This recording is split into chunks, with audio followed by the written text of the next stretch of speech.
السلام عليكم ورحمة الله وبركاته. أهلا وسهلا بيكم في قناة موزي ومودي كروشيه.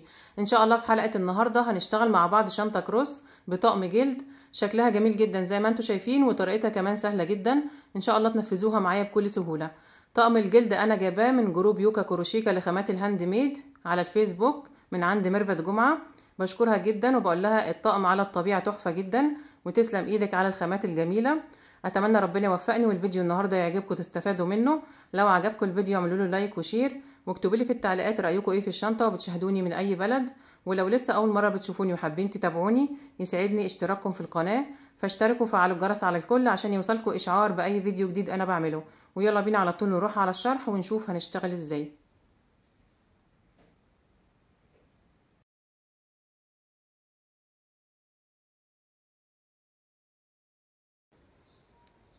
انا هشتغل بخيط مكرميه مصري متوسط السمك، سمك 3 مللي. هشتغله بإبرة رقم 5 ملم. تقدروا تشتغلوا بأي نوع خيط يكون مناسب مع الإبرة المناسبة ليه، وتشتغلوا بنفس الطريقة اللي أنا هشتغل بيها معاكم النهاردة. وتقدروا كمان تتحكموا في المقاسات، تكبروا أو تصغروا حسب المقاسات اللي انتوا عايزينها. هستخدم مع الخيط ده طقم جلد شكله جميل جدا زي ما انتوا شايفين، مكون من قطعتين، دراع كروس طويلة، والقلاب الفيونكة قلاب مربع مقاساته 20 في 20. مقاسات القلاب: العرض 20 سنتي بالظبط، والطول 20 سنتي. انا عايزه اشتغل الشنطه بتاعتي صغيره، مقاس صغير بمقاس القلاب بالظبط. هبدأ بسم الله، بسيب حوالي متر من الخيط في البدايه، وبعمل عقده البدايه، وهشتغل عدد من السلاسل بمقاس الجزء ده كده، الجزء اللي هو بين اول فتحه واخر فتحه، وبسيب الجزئين اللي في الاول وفي الاخر.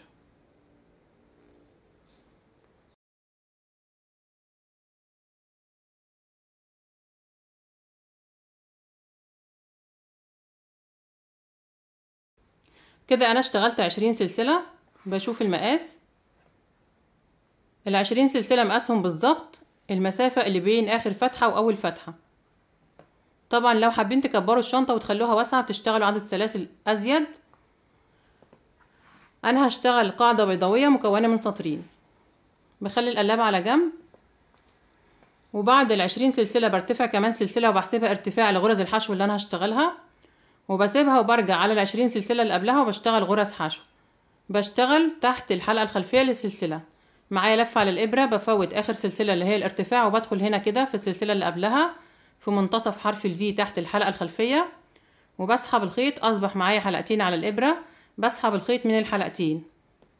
دي طريقه غرزه الحشو. بحط علامه في اول غرزه عشان هشتغل بشكل حلزوني داير ما يدور من غير ما اقفل بمنزلقه. بكرر بنفس الطريقه على كل السلاسل لحد ما اوصل لاخر سلسله عند خيط البدايه. بشتغل تحت الحلقه الخلفيه لسلسله البدايه غرز الحشو اول جنب، والحلقه الاماميه اللي هي قدامي دي هشتغل عليها الجنب التاني.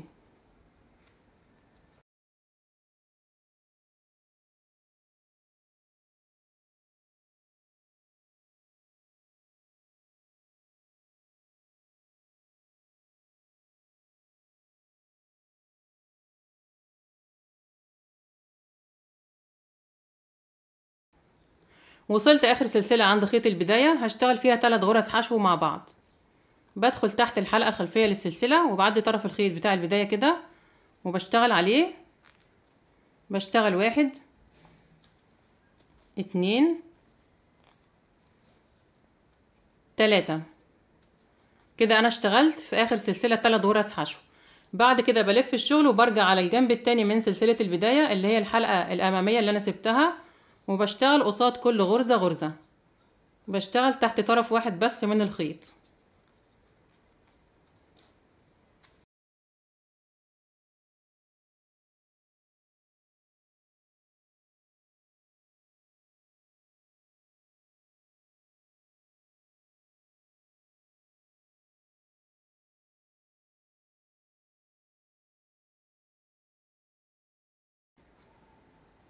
انا كده وصلت اخر السطر عند اول غرزة حشو انا بدأت بيها وحطيت فيها العلامة. بشتغل معاها في نفس المكان غرزتين حشو عشان اكملهم 3. بشتغل تحت طرفين من سلسلة البداية.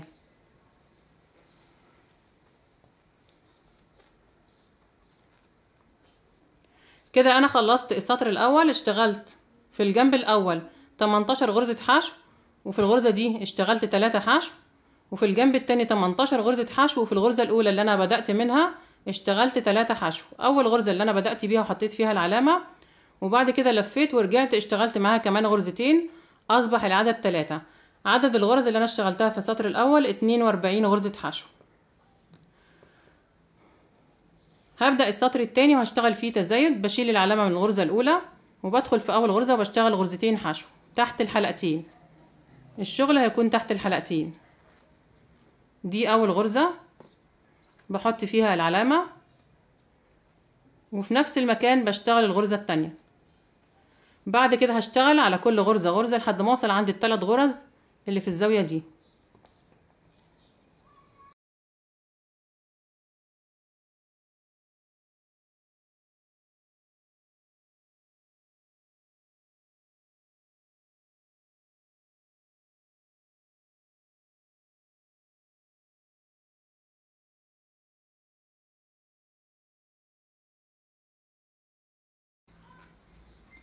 وصلت هنا عند ال3 غرز اللي انا اشتغلتهم مع بعض في السلسلة الاخيرة عند خيط البداية. هشتغل فيهم تزايد. يعني ايه تزايد؟ يعني بشتغل في كل غرزة غرزتين حشو مع بعض.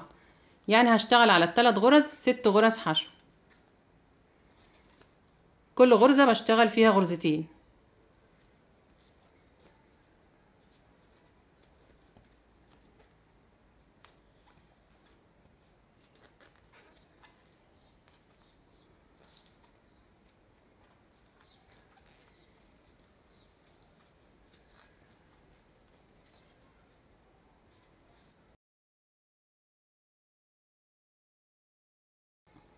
بعد كده بلف الشغل وبرجع على الجنب التاني وبشتغل في كل غرزة غرزة واحدة لحد ما اوصل عند اخر غرزتين في السطر.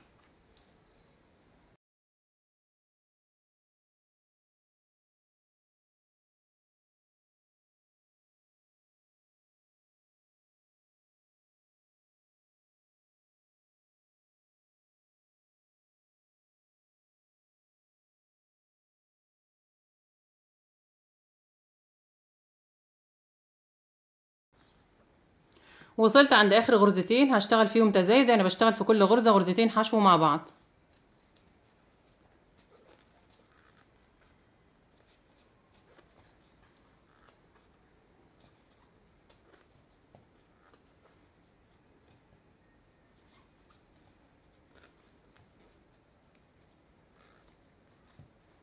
كده انا خلصت السطر التاني. زودت 6 غرز، زودت 3 في الجنب ده و3 في الجنب اللي انا ببدأ منه، اصبح العدد 48 غرزة حشو. بقى الشكل زي ما انتم شايفين. كده انا خلصت القاعدة بتاعت الشنطة. قبل ما اكمل شغل في الشنطة برجع لخيط البداية وبشتغل غرز منزلقة على سلسلة البداية في المنتصف. بسحب الخيط كده من الخلف، بطلعه قدام كده من اول غرزة وبدخل في الغرزة التانية وبسحب الخيط. بقى معايا حلقتين على الابرة، بسحب الحلقة التانية من الحلقة الاولى. دي طريقة غرزة المنزلقة. وبكرر على كل السلاسل او كل الغرز لحد ما اوصل لاخر القاعدة.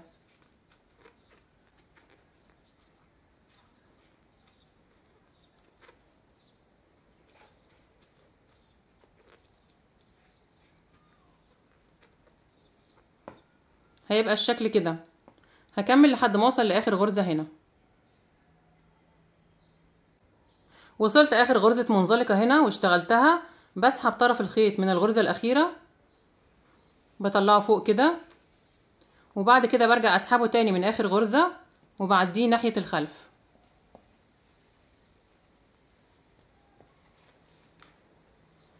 ده شكل غرزة المنزلقة، شكلها جميل جدا. بعد كده بنضف الخيط الزيادة بإبرة التنظيف في الغرز من هنا كده.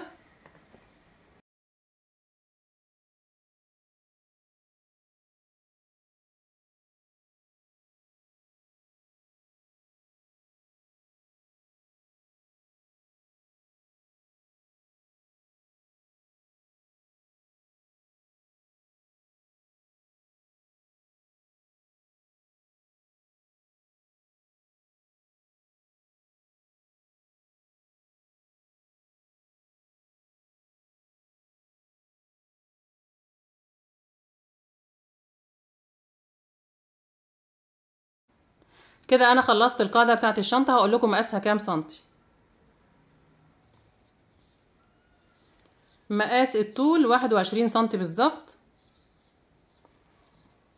ومقاس العرض 5 سنتي. بعد كده هبدأ اشتغل جسم الشنطة. هشتغل اول سطر في جسم الشنطة في الحلقة الخلفية. هرتفع على 48 غرزة، مش هزود تاني خلاص. شايفين الحلقة دي كده بسحبها من اول غرزة اللي كان فيها العلامة من تحت الحلقتين، وبعديها ناحية الخلف، وبسحب طرف الخيط كده عشان اضيقها، وبعتبر سحبة الخيط دي غرزة من ضمن الغرز. يبقى انا كده هرتفع بجسم الشنطة على 49 غرزة، لان بحسب سحبة الخيط دي غرزة من ضمن الغرز. بعد ما سحبت الخيط بدخل هنا في سحبة الخيط تحت الطرف الخلفي، بدخل تحت طرف واحد وبسيب الطرف التاني مع الحلقة اللي انا سحبتها ناحية الخلف. كده معايا حلقتين على الابرة، وبسحب الخيط من تحت الحلقتين وبرتفع سلسلة. بعد كده بروح على الغرزة التانية في منتصف حرف الفي تحت الحلقة الخلفية، وبسحب الخيط وبشتغل غرزة حشو، وبكمل بنفس الطريقة الشغل كله في الحلقة الخلفية لغرزة الحشو. عندي غرزة الحشو اهي حرف الفي الامامية اللي قدامي والخلفية اللي ورا. بشتغل غرز الحشو او جسم الشنطة في الحلقة الخلفية. بحط العلامة في الغرزة الاولى،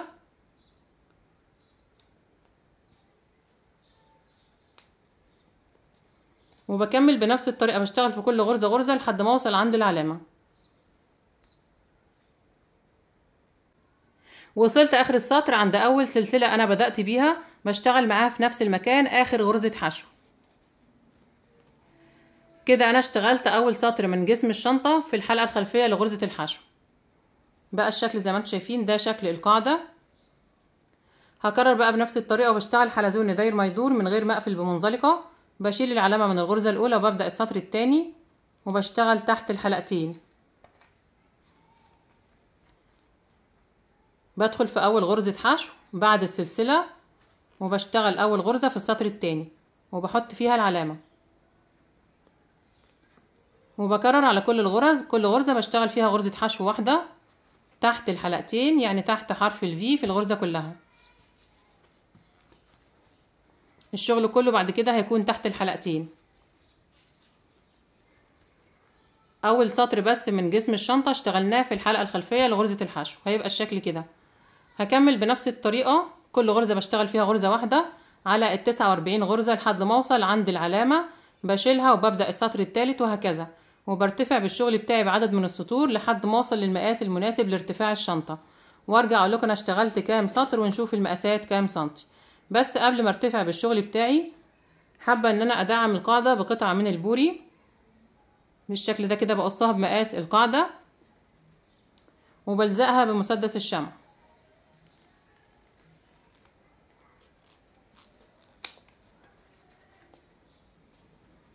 بلزق قطعة البوري بمسدس الشمع كويس جدا، وبرتفع بالسطور بتاعتي على 49 غرزة لحد ما اوصل للمقاس المناسب وارجع لكم تاني. كده انا ارتفعت 16 سطر من غرز الحشو على 49 غرزة لحد ما وصلت لمقاس 17 سنتي في ارتفاع الشنطة. بقى الشكل زي ما انتم شايفين، شكلها جميل جدا. ده شكل القاعدة اللي احنا اشتغلناها مع بعض، وده شكل الشنطة من جوه. هنشوف المقاسات كام سنتي.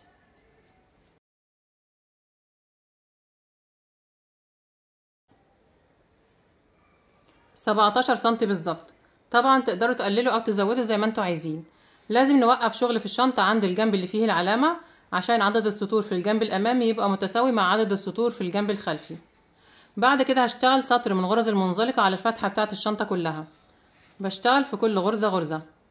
بشيل العلامة من الغرزة الاولى وبدخل تحت الحلقتين في الغرزة كلها وبسحب الخيط، وبعد كده بسحبه من الحلقة اللي على الابرة.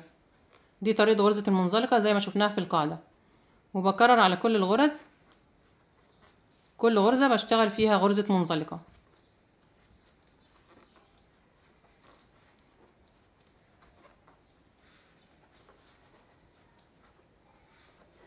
هيبقى الشكل كده. بكمل بنفس الطريقة غرز منزلقة على الفتحة بتاعة الشنطة لحد ما اوصل لاخر السطر هنا. خلاص كده وصلت اخر سطر المنزلقة. هقص الخيط وهقفل الشغل بتاعي. الخيط خلص معايا. هقفل بالجزء ده كده وهقص الخيط الزيادة.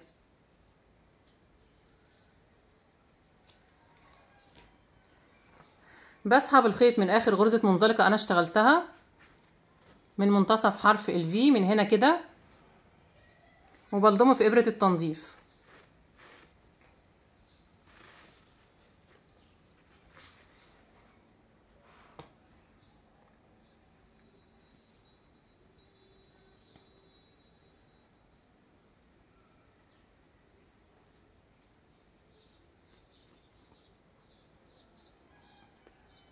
بعد كده بفوت اول منزلقة انا اشتغلتها وبدخل تحت المنزلقة التانية تحت حرف الفي، وبسحب الخيط ناحية الداخل،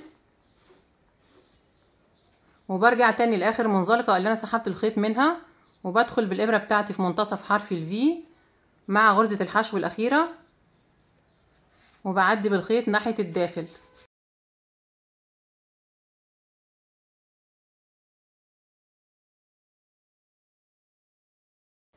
كده انا وصلت الغرز كلها ببعضها وقفلت الشغل بتاعي كأن مفيش قفلات خالص في السطر بتاع المنزلقة. بعد كده بنضف الخيط الزيادة، وقبل ما انضف الخيط بظبط الجزء ده كده بالخيط اللي معايا عشان ما يبقاش عندي جزء عالي وجزء واطي.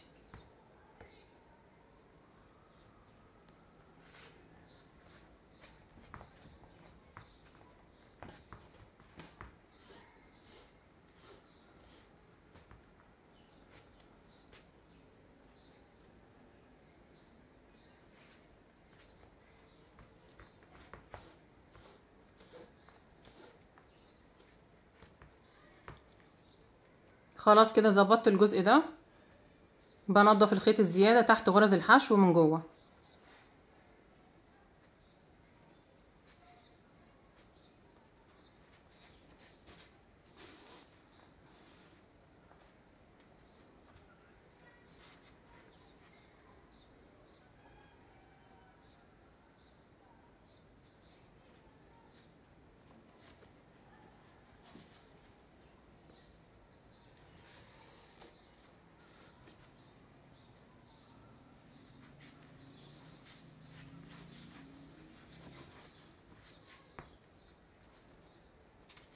انا وصلت بالخيط عند الغرزة دي كده مكان ما هبدأ خياطة القلاب، ومعايا مسافة كافية من الخيط حوالي متر من الخيط. بعديه بره من الغرزة دي،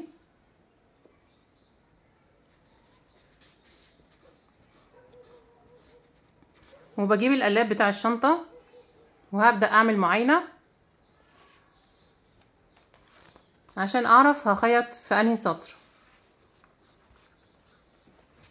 زي ما انتم شايفين الشنطة مقاس القلاب بالظبط. بخلي الفيونكة في بداية السطر الاخير من هنا كده، يبقى انا كده هخيط القلاب في السطر الاخير تحت السطر الاخير هنا كده. بعد الغرز وبظبط الغرز بتاعتي وبخيط بغرزة منزلقة بإبرة الكروشيه من الداخل. هخلي المنزلقة جوه. طبعا لو حابين تشتغلوا المنزلقة بره مفيش مشكلة زي ما انتوا عايزين. انا بعد ما سحبت، وطبعا تقدروا تخيطوا القلاب بإبرة التنظيف بالخيط اللي معاكوا ده. انا مش عايزة اقص خيط كتير فهخيط القلاب بنفس الخيط اللي معايا. بظبط الغرز بتاعتي. هبدأ ادخل من هنا كده وبسحب الخيط من اول فتحة في القلاب وبعدي بيه ناحية جوه،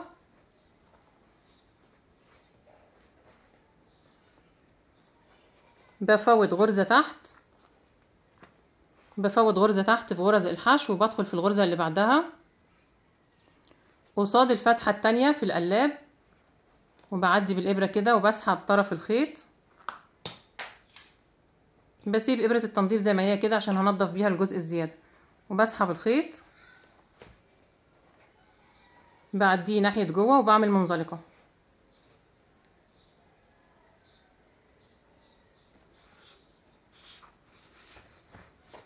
بسحبه من الحلقة الأولى.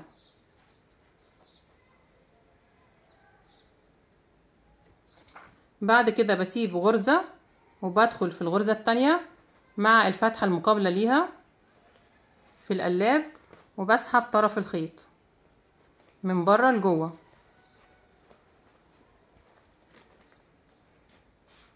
بسحبه كده وبعمل منزلقة.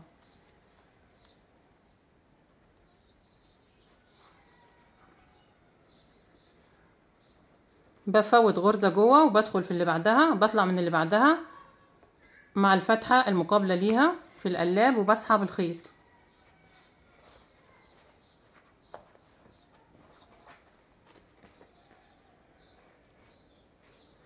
وبعمل منزلقة. كده انا اشتغلت منزلقة من الداخل، ده شكل المنزلقة. تقدروا تخلي المنزلقة بره زي ما انتوا عايزين، وده هيكون شكل الخياطة بتاعت القلاب. هكمل بنفس الطريقة بالخيط اللي معايا لحد ما اخلص خياطة القلاب وارجع لكم تاني. انا كده خيطت القلاب بالطريقة اللي شفناها مع بعض لحد ما وصلت عند اخر فتحة. فاضل عندي الجزء ده كده، بعديه جوه الشنطة من الغرزة اللي جنب القلاب زي ما بدأت بالظبط في البداية. الخيط خلص معايا فانا بعديه بإبرة التنظيف، وبعد كده بعديه من الحلقة بتاعت غرزة المنزلقة اللي جوه،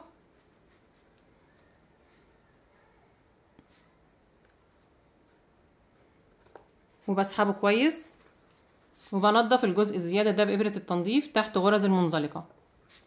كده انا خلصت خياطة القلاب زي ما انتم شايفين، شكله جميل جدا.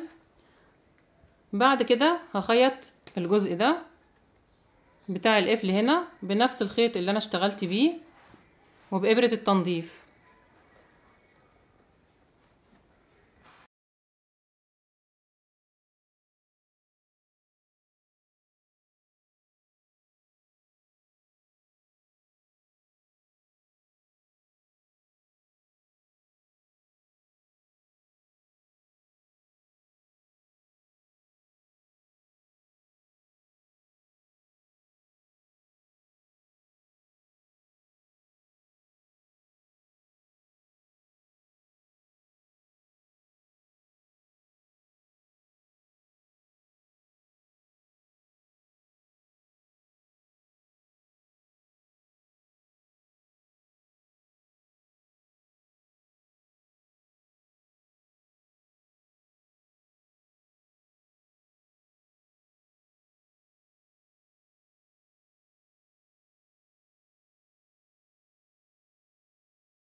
بعد كده هنضف الخيوط الزيادة كلها جوه الشنطة، وهناخد مع بعض مقاس البطانة عشان تطلع معانا مظبوطة بالظبط بنفس مقاس الشنطة.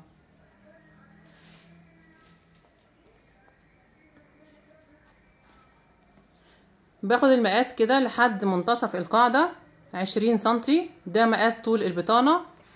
وبعد كده بطبق الشنطة خالص كده، وباخد مقاس العرض 24 سنتي. يبقى انا هقص قماش البطانة طبقتين مجوز، الطول 20 سنتي والعرض 24 سنتي، وطبعا هنخيط فيه الجيوب اللي احنا عايزينها.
بكده نكون خلصنا حلقة النهاردة. اتمنى يا رب يكون الفيديو عجبكم، تكونوا استفدتوا منه. لو عجبكم الفيديو اعملوا له لايك وشير، واكتبوا لي في التعليقات رأيكم ايه في الشنطة وبتشاهدوني من اي بلد. وما تنسوش تشتركوا في القناة لو لسه ما اشتركتوش، وتفعلوا الجرس على الكل عشان يوصلكم اشعار باي فيديو جديد انا بعمله. وان شاء الله نتقابل في فيديو جديد، وشكرا ليكم والسلام عليكم ورحمة الله وبركاته.